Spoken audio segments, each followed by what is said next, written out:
오늘은 호흡을 놓치는 데서 질병이 온다는 주제를 가지고 함께 강의를 나눠보도록 하겠습니다. 오늘은 아랫배 호흡의 필요성과 마음에 대해서 함께 또한 얘기를 나눕니다. 그럼 첫 번째, 질병은 어디서부터 시작하는가? 몸은 마음을 담는 그릇이요 악기입니다. 그리고 마음은 하나님의 말씀과 하늘의 기운을 담는 그릇이요 악기를 연주하는 멜로디를 기록한 악보라고 얘기해 볼 수가 있습니다. 성경에서도 육체는 질그릇인데 보화를 담는 질그릇이라고 말씀하고 있습니다. 그래서 몸은 그릇을 닦듯이 악기를 관리하듯 잘 관리를 해야 합니다. 즉 몸을 늘 곧게 해야 합니다. 몸이 아프면 그릇이 깨지거나 악기가 금이 가서 제 멜로디를 낼 수 없듯이 마음도 상처를 받고 기운이 다 빠져나갑니다. 마찬가지로 마음이 상처를 받으면 그릇을 씻지 않아 녹이 슬거나 세균이 번성하는 것 같이 멜로디를 놓쳐서 제음을 못 내는 것 같이 몸 안에 부작용이 생겨 질병이 발생하기 시작합니다. 우리 동의보감 서문에 보면 이도이치병이라는 말이 나오는데 도로서 병을 다스린다는 말입니다. 다시 말하면 말씀으로서 병을 다스린다는 말입니다. 여기서 도란 말씀, 마음을 의미합니다. 병이 생기는 것은 마음에서 오는 심적 요인과 환경에서 오는 외적 요인으로 두 가지로 나누어 볼 수가 있습니다.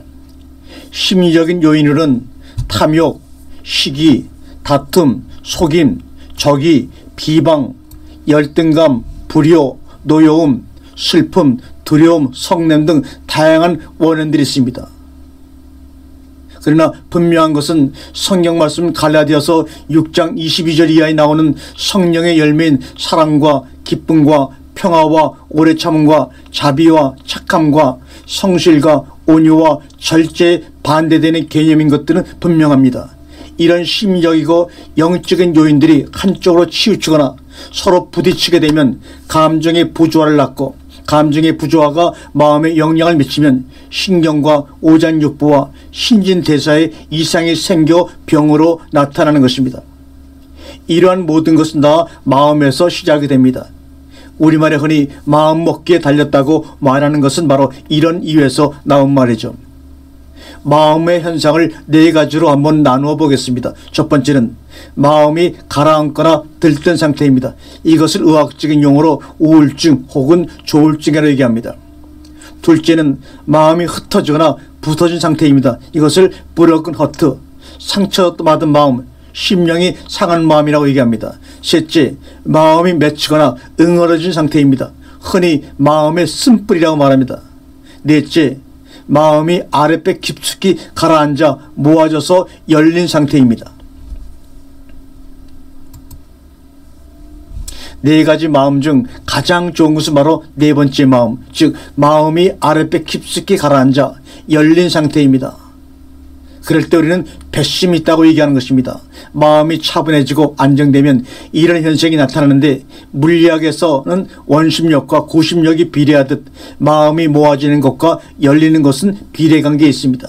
그래서 마음이 안정되고 집중되면 그 힘으로 이루지 못할 일이 없다고 해서 우리나라 속담에 정신일도 하사불성이라는 말이 생긴 것이 바로 여기에서 연대된 것이 아닌가 생각을 해봅니다.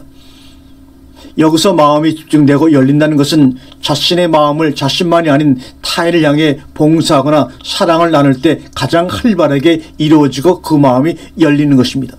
그런데 자신만을 생각하는 이기심에 사로잡혀 있으면 마음이 맺히고 오그라들어서 마음에 큰 에너지 혹은 진리를 담을 수 없어 마음에 본질적으로 담겨있는 힘을 사용할 수 없게 되는 것입니다.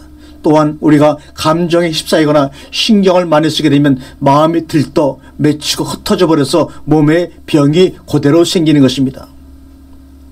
마음의 상태에 따라 어떤 병이 생기는지 한의학적으로 전문가의 소견을 빌어서 얘기하면 마음이 배꼽주위로 들떠서 맺히는 현상이 소화불량, 위경련, 위장장애 현상이라고 합니다. 신경을 많이 쓰면 십이장 계양이 심해져 피를 토하기도 합니다. 그 이유는 자율신경인 교감신경과 부교감신경이 수축과 이완을 활발하게 해야 하는데 신경을 쓰면 응집현상이 일어나 기혈순환이 활발하지 않게 되어 병이 생기는 것입니다. 마음이 조금 더 들떠서 오목가슴 정도에서 맺히면 쉽게 체한다든지 빈혈 증상이 나타나며 또한 간슬개가 상하게 됩니다. 신경을 조금만 쓰면 곧잘 체하는 사람이 있는가 하면 영양 상태가 나쁘지 않는데도 빈혈을 일으키는 사람들이 있습니다. 또 술을 마시지 않아도 간이 나쁜 사람도 있습니다. 이것도 마음이 오목가슴 정도로 들떠 열을 받기 때문에 그렇습니다. 그리고 마음이 오목가슴이 들떠 맺힌 상태에서 열을 받지 않고 마음속으로 냉정히 두고 보자는 식의 꽁한 마음이 맺히면 그때는 실개가 상하게 되는 것입니다. 마음이 더 들떠 가슴까지 맺혔을 때는 슬픔에 젖으면 폐가 상하게 됩니다. 그리고 가슴에 열을 받으면 심장이 상하는데 송곳이나 바늘로 순간적으로 찌르는 것 같은 통증을 느끼거나 또 숨이 막힐 것 같은 느낌이 듭니다. 이것은 바로 심장이 약화되기 시작했다는 증거요. 마음이 들떠서 가슴까지 맺혔을 때 그런 현상이 일어나는 것입니다.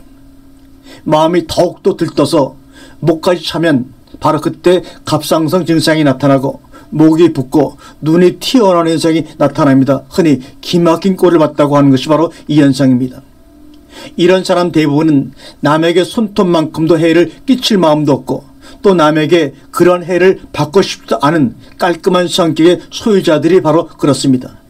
자기 자신에 대해서 충실하고 욕심이 많고 자존심이 강한 사람들이 자존심이 상하면 쉽게 걸리는 현상들입니다. 마음이 머릿속 중간쯤까지 들떠서 맺히면 바로 이것이 뇌종양이 생기는 것입니다. 우리가 흔히 하는 말로 골머리를 앓고 골머리가 썩는다고 할 때 생기는 증상이죠.